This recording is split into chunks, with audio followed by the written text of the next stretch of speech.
പെണ്ണ് കേസിന്റെ ആളായി. അമ്മാവനോ? അയ്യോ, ഇവന്റെ പെണ്ണിന്റെ കഥ പറയാൻ തുടങ്ങി കഴിഞ്ഞാൽ ടിഷ്യൂ പേപ്പറിന്റെ അതൊന്ന് ടിഷ്യൂ എടുക്കുന്ന പോലെ ഒരെണ്ണം എടുക്കുമ്പോ അടുത്ത് വരും. അങ്ങനത്തെ വിത്താണ് ഇവൻ.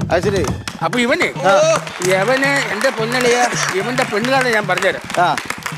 അളിയനെ പെങ്കൊച്ചിങ്ങനെ പറയാം, മുടി ഭയങ്കര ഇഷ്ടമായിരുന്നു. മുടിയുള്ള പെണ്ണ് വടി ഇവിടെ ഉണ്ടായിരുന്നടാ ഈ അടുത്ത് മഞ്ജു പണ്ടത്തെ മഞ്ജു പിള്ളയില്ലേ, മഞ്ജു പിള്ളയുടെ കൂട്ട് ഒരു സുന്ദരി പെണ്ണ്. പുള്ളിക്ക് ഭയങ്കര ഇഷ്ടമായിരുന്നു. സുലോചന എന്നാണ് പേര്. ഈ നാട്ടിലെ ഒരു അപ്സരപ്പായിരുന്നു. അവരെ കണ്ട് ഇവരെ മുടി അങ്ങ് ഇഷ്ടപ്പെട്ടു. മുടി ഇഷ്ടപ്പെട്ടിട്ട് ഇയാളെ 3.5 ഏക്കർ സ്ഥലം ഈ മുടി കണ്ട് ഇഷ്ടപ്പെട്ട് എഴുതിയാൻ കൊടുത്ത് ഈ വിത്ത 3.5 ഏക്കർ സ്ഥലം എഴുതി കൊടുത്ത വിത്താ കിടക്കുന്നത്. എന്നിട്ട് എന്ത് ഒരു ദിവസം കൂട്ടുകാരനുമായിട്ട് പോയി ഇവരെ കാണാൻ മുടി കാണാൻ വേണ്ടി പോയി. രാത്രി അവിടെ ചെന്ന് മതിലും ചാടി ജനലും തുറന്നു നോക്കിയപ്പോ ഇവര് കുളിച്ചേച്ച് വന്നേക്കുവാ. കുളിച്ചേച്ച് വന്നപ്പോഴത്തേക്ക് അവര് കണ്ടു, എന്ത് എടാ മുടി